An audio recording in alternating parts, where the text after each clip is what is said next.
ہم کتاب کی بات کرتے ہیں اور امردیپ سنگھ صاحب کی بات کرتے ہیں تو یہ ایک بڑی متاثر کن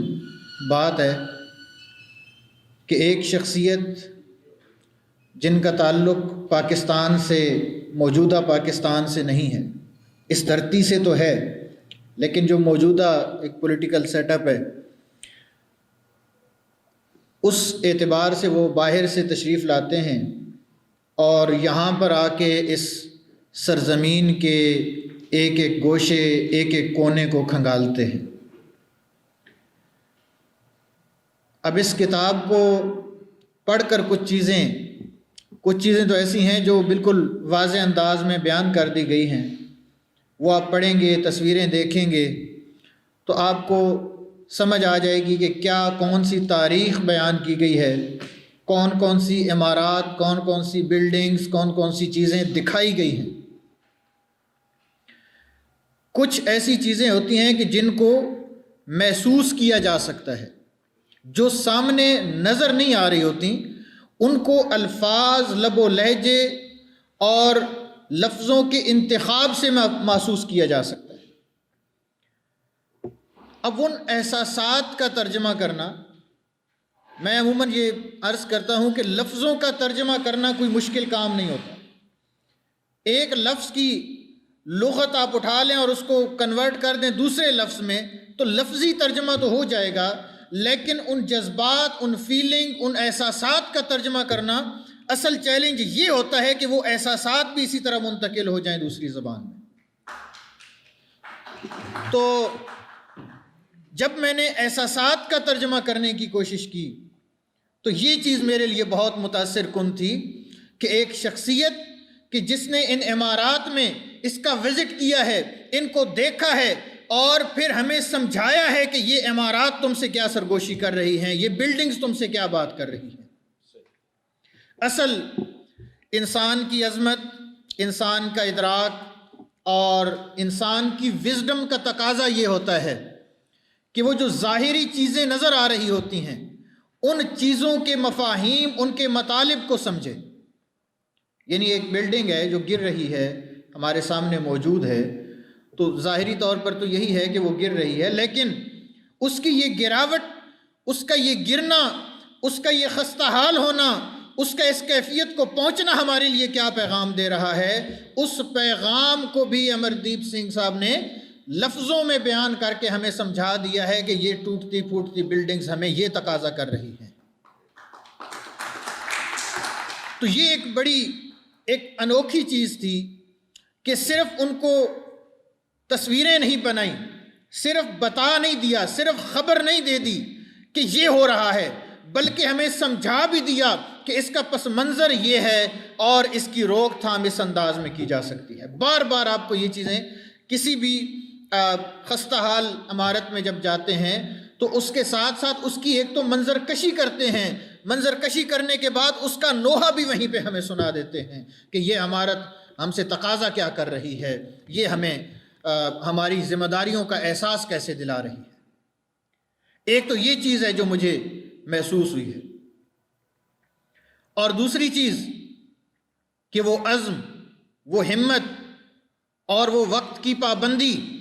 جو جا بجا مجھے نظر آئی ہے ان کی تحریروں میں۔ جس طرح ایک چین چلتی ہے ان کی، جو ٹارگٹس ہیں ان کو اچیو کرنے کے لیے ایک ترتیب کے ساتھ چلتے ہیں امردیپ صاحب۔ بلکہ کل میں نے دبے لفظوں میں ان سے یہ اظہار بھی کیا کہ یہ آپ اتنا ایک کلوز آپ ٹائم رکھتے ہیں کہ ایک ایونٹ ہے، ایک کام کرنا ہے، اس کے درمیان پھر کوئی وقفہ ہی نہیں ہے، پھر ایک اگلے کام کے لیے آپ شروع ہو جاتے ہیں، اگلے سفر پہ روانہ ہو جاتے ہیں۔ یہ ایک انسان کی بہت بڑی ایک ذاتی وصف ہے، بہت بڑا ایک ذات کی عظمت ہے۔ ایک ہوتا ہے کام کی عظمت کہ ٹھیک ہے عظیم کام کر دیا کسی نے، ایک ذات کی عظمت ہوتی ہے۔ تو امردیپ صاحب نے نہ صرف بڑا کام کیا ہے بلکہ انہوں نے یہ ثابت کیا ہے کہ یہ شخصیت بھی بہت بڑی ہے۔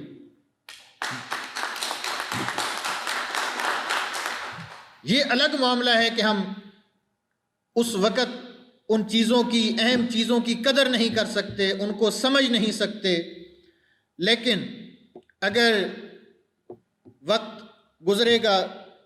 تو جب ہم شاید ہوں یا نہ ہوں، لیکن جب یہ کام لوگوں کے سامنے جائے گا، آنے والی نسلوں کے سامنے جائے گا، تو یقیناً ان کے لیے یہ حیرت کی بات ہوگی، ان کو یہ متحیر کرنے والی بات ہوگی کہ یہ کیسے ممکن ہوا کہ ایک شخصیت ویزا لے کر ایک محدود ایام کے لیے، محدود دنوں کے لیے، محدود وقت کے لیے ایک شخص پاکستان میں آتا ہے، اور وہ خیبر سے شروع ہوتا ہے اور سندھ تک چلا جاتا ہے، کشمیر تک چلا جاتا ہے، نادرن ایریاز تک چلا جاتا ہے، اور اس خاک کے، اس سرزمین کے گوشے گوشے اور کونے کونے کو چھان مارتا ہے۔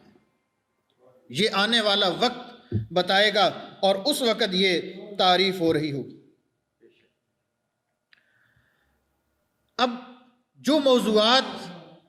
جو امپورٹنٹ ہیں، جو اہم ہیں، جن چیزوں نے مجھے بہت زیادہ متاثر کیا، وہ یہ ہے کہ ہجرت کا جو ایک کرب ہے، ادب میں دیکھا جائے، لٹریچر میں دیکھا جائے تو اہل ادب نے ہجرت کے کرب پہ بہت سارے افسانے بھی لکھے، بہت سارے ناولز بھی لکھے گئے، بہت ساری شاعری بھی ہوئی ہے، باقاعدہ اردو ادب میں یہ ایک موضوع ہے کہ جو ہجرت کا کرب ہے وہ ہمارے لٹریچر میں کس طرح سے ملتا ہے۔ لیکن وہ تو ایک ادب ہے، ایک ادیب کے قلم میں ایک طاقت ہوتی ہے کہ وہ اپنے ریڈر کو، اپنے پڑھنے والے کو اپنے تخیلات کے ساتھ ساتھ سفر کراتا ہے۔ لیکن عام طور پر اس طرح کے جو خشک موضوعات ہوتے ہیں کہ جن کا عنوان یہ ٹوٹی پھوٹی عمارات ہوں، اور جو ایک سفر نامے کی نوعیت کی ایک کتاب ہو، سفر نامے کی طرح کتاب ہو، تو وہاں پر اپنے ریڈر کو ساتھ لے کر چلنا، اپنے احساس کے بہاؤ کے ساتھ لے کر چلنا بڑا مشکل ہو جاتا ہے۔ اب حیرت کی بات یہ ہے کہ امردیپ صاحب کہتے ہیں جی کہ میں کوئی رائٹر نہیں ہوں، ان کے اپنے جملے ہیں کہ یہ دعویٰ کرتے ہیں جی کہ میں اس طرح کا رائٹر نہیں ہوں۔ اگر یہ رائٹر بھی نہیں ہیں اور دوسروں کے جذبات کو اپنے ساتھ چلا بھی رہے ہیں، ریڈر کو سفر بھی کرا رہے ہیں اپنے ساتھ، تو اس کا مطلب یہ ہے کہ یہ پھر اخلاص کے، خلوص کے بہت اعلیٰ درجے پر فائز ہیں، کیونکہ بات جو دل سے نکلتی ہے اثر رکھتی ہے، پر نہیں طاقت پرواز مگر رکھتی ہے۔ تو جو سچا آدمی ہے، جس کے جذبات سچے ہوتے ہیں، جس کے اندر خلوص ہوتا ہے، پھر اس کی بات کی تاثیر اللہ رب العزت اپنے خزانوں سے عطا کرتا ہے۔ تو یہی تاثیر ہمیں اس کتاب میں بھی ملتی ہے۔ بلکہ میں اگر یوں کہوں کہ امردیپ صاحب، آپ نے ان مقامات کا ایک دفعہ آپ وہاں پہ گئے ہیں، وزٹ کیا ہے، دیکھا ہے۔ میں نے عالم تخیل میں 2 سے 3 مرتبہ ان تمام مقامات کو دیکھا ہے کہ جب میں پڑھتا تھا یہ عمارت تو میری آنکھوں کے سامنے وہ تمام کے تمام مناظر آ جاتے تھے، اور جب ترجمہ کرتا تھا تو مناسب لفظ تلاش کرنے پڑتے تھے کہ یہ جو منظر میری آنکھوں کے سامنے، اس کے لیے کون سا لفظ مناسب ہوگا۔ اور پھر کبھی کبھار تو ایسے ہوتا تھا کہ رات کو یہ کام کرتے کرتے ہم سو گئے تو خوابوں میں بھی ہم ان چیزوں کا وزٹ کر لیتے تھے، ان عمارات کا وزٹ کر لیتے تھے۔ تو اس اعتبار سے اگر میں کہوں کہ ہم نے بھی ان جگہوں کو جا کر دیکھ لیا ہے آپ کے توسط سے، آپ کے تصدق سے، کہ جن جگہوں پہ فزیکلی ہمارا جانا ممکن نہیں ہے۔ اور مجھے یقین ہے کہ جو ریڈرشپ ہے، جو لوگ پڑھیں گے اس کتاب کو، جن لوگوں کا پڑھنے کا تعلق ہوگا، یقیناً وہ بھی ان تمام مناظر کی ہو بہو تصویر اپنی آنکھوں سے ضرور دیکھیں گے کہ جو تصویر اس کتاب میں دکھانے کی کوشش کی گئی ہے۔ تو یہ بھی ایک اعزاز ہے، ایک بڑی عظمت ہے اس کتاب کی۔ اس کے علاوہ میں نے کل ایک تقریب تھی، اس کے اندر بھی ایک گزارش کی تھی کہ ہمارے ہاں جو خلیج ہے، ابھی خلیج کی بات ہو رہی تھی کہ سکھ اور مسلم جو کمیونٹیز ہیں ان کے اندر معلوم نہیں کس طرح کی خلیج ہے، کیوں خلیج ہے، اس کی بنیادوں کا میں اس چیز کا اعتراف کرتا ہوں کہ مجھے نہیں آئیڈیا کہ اس کی کیا نفسیاتی بیک گراؤنڈ ہے کہ ایک خلیج پیدا ہو گئی ہے، ہم ایک دوسرے سے ہمارا فاصلہ بڑھ چکا ہے، ہم ہیزیٹیٹ کرتے ہیں ایک دوسرے کے قریب آنے میں۔ اب اس ہیزیٹیشن کے پیچھے جو مجھے چیز نظر آتی ہے وہ یہ ہے کہ ہم ایک دوسرے کو جانتے نہیں ہیں، ایک دوسرے کی بنیادوں کا علم نہیں ہے، ایک دوسرے کے نظریات کا، ایک دوسرے کی فکر کا، ایک دوسرے کے مزاج کا علم نہیں ہے۔ اور یہ انسانی نفسیات ہے کہ جس چیز کا علم نہیں ہوتا اس سے پھر انسان ڈرتا ہے، اس سے پیچھے ہٹتا ہے، اس کے قریب نہیں جاتا۔ اب اس کتاب میں کھل کر اور سادہ لفظوں میں جو سکھ مذہب کے عقائد ہیں، جو بنیادیں ہیں، جو ان کی سیاسی تاریخ ہے اس خطے پہ، اس تاریخ کو اتنے آسان لفظوں میں اور ایسے عقلی دلائل سے منطقی لاجیکلی ان چیزوں کو بیان کیا گیا ہے کہ میں اپنی پرسنلی اگر کہوں کہ میرے دل کے اندر جو غلط فہمیاں تھیں یا جو میرا تصور تھا وہ غلط فہمیاں بہت حد تک دور ہو گئی ہیں۔ اب اس میں دو شخصیات ہیں سکھ تاریخ کے حوالے سے جن سے میں نے بہت سیکھا ہے۔ ایک تو یہ کتاب ہے، امردیپ صاحب ہیں، اور دوسرے اس کتاب کے پبلشر فیضان نقوی صاحب آج وہ تشریف نہیں لا سکے،